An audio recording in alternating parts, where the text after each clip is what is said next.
Hello, my name is Michael Lambert, and today I'd like to talk a little bit about what appears to be the approaching end of the premiership of Boris Johnson. And I'd also like to say a few words in support of MPs generally. Before I do that, though, I would like to thank everybody who was kind enough to subscribe last time. My wife is very happy, thank you. And if you approve of what I'm saying today and you don't mind subscribing or hitting the like button, I'd be very, very grateful. So I started saying back in September, I think, when Johnson went to see Joe Biden in the White House, I started saying that I thought he realised the game was up, that you can go so far in life with just bluster and winging it, and he's been doing that all his life, and that he's finally got to a position that he's always wanted, and that of Prime Minister, and he's not up to it. He's never been up to it because he's not interested in doing the hard work. He's not interested in really anything apart from himself. I thought that what would happen would be that after Christmas, because we all know that after once this Christmas is all over, which everyone seems so preoccupied with at the moment, we know that everybody's going to be hit financially. We know that taxes are going to go up. We know that gas, electricity, council tax rates are going to go up. Food prices are going to go up. There are going to be more shortages. If and when we start imposing import controls, that's going to have a huge effect upon the availability of all sorts of goods. So there's an awful lot of really, really bad news coming in the spring, and I thought that would be the time when he would be forced to resign. Little did I think that so many things would happen before then, as we're seeing at the moment. When I was thinking this week about what I was going to say earlier in the week, I had a look at the newspaper headlines on Tuesday morning. And I'd just like to read to you what they were saying. The Guardian said, Afghans left to die in Kabul due to UK red tape, chaos. The Daily Mail, which is, after all, a very strong pro-conservative newspaper, Afghans killed as Whitehall worked from home. The Times, Omicron cases in the UK double every 3 days. The Eye, UK ministers bullish about no plan B as Omicron starts to spread in community. Well, we all know about how long that lasted, not imposing plan B. The Telegraph, booster rollout at a standstill. The Mirror, government cover-up led to Grenfell. We haven't heard anything more about that story. And the Express, the most staunch supporters of the government. The Express comic. Bank of England warns price rises will bite even harder. Now, in normal circumstances, any one of those would have been major stories. And yet what we've had all week is this business about the parties. And I think the parties are something that people can relate to, and also it's something where it's clearly there is dishonesty going on. Clearly we see a Prime Minister desperately trying to somehow or other wriggle out of a situation which is like so many things is of his own making. I mean, all he had to do right at the beginning was to come to the Commons and say, look, there were parties and they should never have happened. I wasn't fully on top of it at the time, and I apologise, and you should just take the consequences. 2 or 3 days that would have all blown over. But no, there's this denial, this constantly saying, I'm assured that no regulations were broken, that all proper procedures were followed. How you can say that all procedures were followed about a party which would have been a breach of the regulations at the time. I mean, it's just an absolute nonsense. And now we end up, now he's in really big trouble, isn't he? And what does he do? He appoints this cabinet secretary, this Simon Chase, to investigate. I mean, it's just a delay, isn't it? It's just, he's tried to distract everybody by bringing forward the new COVID Omicron restrictions, and that didn't really work. And we've got this cabinet secretary, and he's going round Johnson's office where he works, investigating, presumably asking people, when you told Johnson there wasn't a party, or did you tell Johnson there wasn't a party, and if you did, were you telling the truth? And that's going to be the basis of his report, because that's what it's all about, isn't it?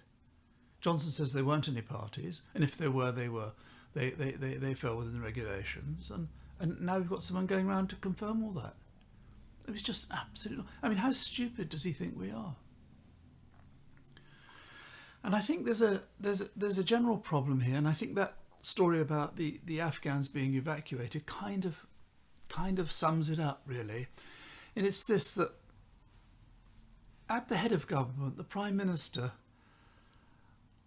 is so incompetent, he's so disorganised, and he refuses to impose any discipline anywhere. So everybody knows they can get away with anything, and we've seen this so many times. I mean, the business with Cummings going to Barnard Castle and all that nonsense. I mean, he should have been instantly sacked, but he wasn't. And then people think, well, I can get away with it. I don't have to worry. I'm not going to get sacked. And then you got the business with Patel, didn't you? She was investigated by the man who Johnson had appointed to look after ministerial compliance and so on. He found her guilty of bullying, not for the first time, but for the third time. And Johnson said, oh, no, it's fine. I have 100% confidence in her. Consequently, she stayed. Another one, so everybody says, well, she got away with it, so I can get away with it. And I think this seeps down. If there's no discipline at the top, people below just think, well, we can get away with it. And so people get sloppy. Imagine in the army you had a general and he couldn't really be bothered, and he's doing other things and he's distracted and he's not really interested, he doesn't do discipline. I mean, the army would fall to pieces in no time. You have to have order and discipline, but he's not interested in that. In a leader, you want somebody who is constantly on top of the detail. You want somebody who's at his desk from 8 o'clock in the morning till midnight, seeing people all the time, finding out all the details, and then making a decision, and then following that decision, all those decisions. But with this guy, it's a question of, I don't want to know about it, and I can't be bothered, and not making decisions, delay, and until it's too late. Look at the COVID delays. I mean, what that's cost in terms of lost lives and so on. And you had a classic demonstration of his general attitude on last week with this new anti-drugs idea. Now, I think just about every government I've ever known has come up with some anti-drug initiative. They keep doing it and keep failing, it seems. But what would normally have happened would have you'd have had a press release, and you'd had a big announcement, and people would have appeared on television, and the Home Secretary would have been all over the place explaining this new initiative, and you'd have perhaps had a press conference where you'd had the Home Secretary and the head of the Met and whatever, all taking questions and so on.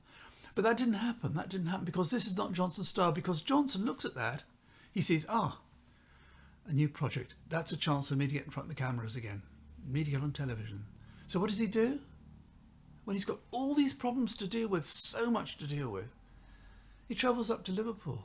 I don't know whether did he fly, did he go by train, did he go by car, whatever. He goes all the way to Liverpool, dresses up like some scruffy fat policeman, stands outside a house in the dark and answers 2 questions from a pool journalist, has his photograph taken by his personal photographer, and then comes back to London. And what's that achieved? Absolutely nothing whatsoever, except it's got him on the telly again, because that's all he's interested in. He has a personal photographer who he employed at the moment he got to Downing Street. This guy is paid at a rate of $100,000 a year. And his job is to take photographs and make them as flattering as possible for Johnson. At the same time, this guy also has a photographic agency, so he also sells or rents out photographs, licenses out photographs that he's taken of the Prime Minister. And with him, it's all about presentation of Boris Johnson. It's not about doing the best for the country. the presidential briefing room in Downing Street, which cost 2 or 3 million apparently. And in addition to that, things like the jets that cost so much and that seem to be stood doing nothing most of the time, and the proposed royal yacht, I don't know, presidential yacht, I don't know what's happening with that. But what has happened really is that so many things are going wrong, which are showing up his incompetence. And I think you've seen this last week or two, support draining away everywhere. His backbenchers they're furious about these new restrictions against Omicron, restrictions which were brought in, as I said earlier, because he wanted to distract from the story about the parties. Support is draining everywhere throughout the country, and as I said before, I think this by-election on Thursday, it seems as though the Liberals are going to win. The bookies have them as odds-on favourites at the moment. Seems quite likely they're going to win. If they do win, I think an awful lot of people are going to, a lot of MPs in red wall seats are going to say, I'm worried about my seat. I've got no chance of winning next time if this is the general sentiment of the country. And I think also all MPs are going to go back for their Christmas recess shortly.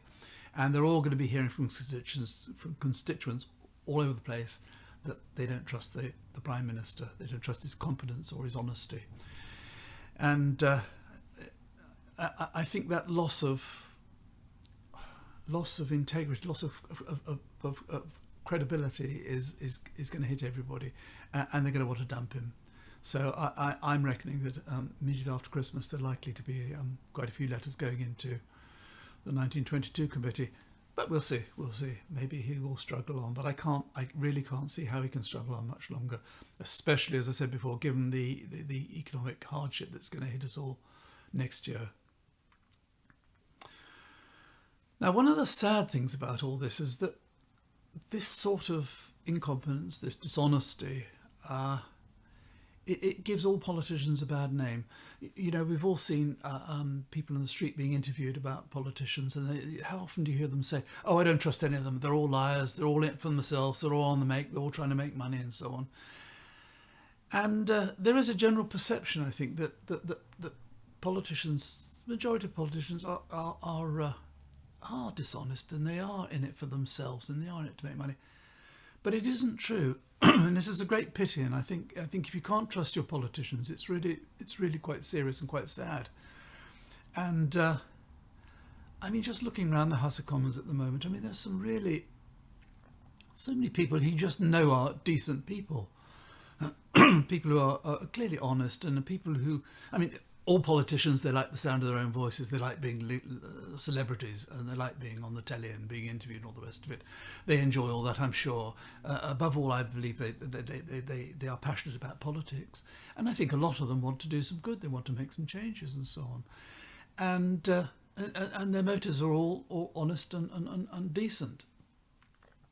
But you don't need many politicians to give them all a bad name, and Johnson is the absolute top of that, and followed by people like Patel and Rees-Mogg, who also give politics a really lousy name, and I think that's a great pity, and I'm not quite sure what you do about it. How you can convince people that politicians generally are not a shabby lot, that most of them have integrity and decency and good motives. But anyway, we'll see what happens in the next few weeks. It's such a fast-moving scene at the moment that anything could happen at any minute, and we have yet to see what happens next week. Apart from the election, there's the investigation going on again about Johnson's wallpaper. Quite extraordinary that it's extraordinary that a Prime Minister should be so incompetent to let himself get into a position whereby wallpaper matters so much. I know he's trying to please his wife, who no doubt is in charge in that household, but even so, the fact that you should allow something like that to happen, you should be asking people to pay so much money for decorations at a time of national crisis when so many people are hard up and suffering. the fact that you should live so extravagantly, all these very expensive holidays that other people pay for and so on, it just shows a total misunderstanding of priorities and a total self-obsession, which is very dangerous. Anyway, as I say, I think it's all coming to an end, and the sooner the better. But then we'll have to worry about who's going to replace him. But that's another story. Anyway, that's all I've got to say about it today. If you've listened this far, thank you very much indeed. And if you wouldn't mind liking and maybe subscribing, I'd be very grateful. And until next time, bye for now.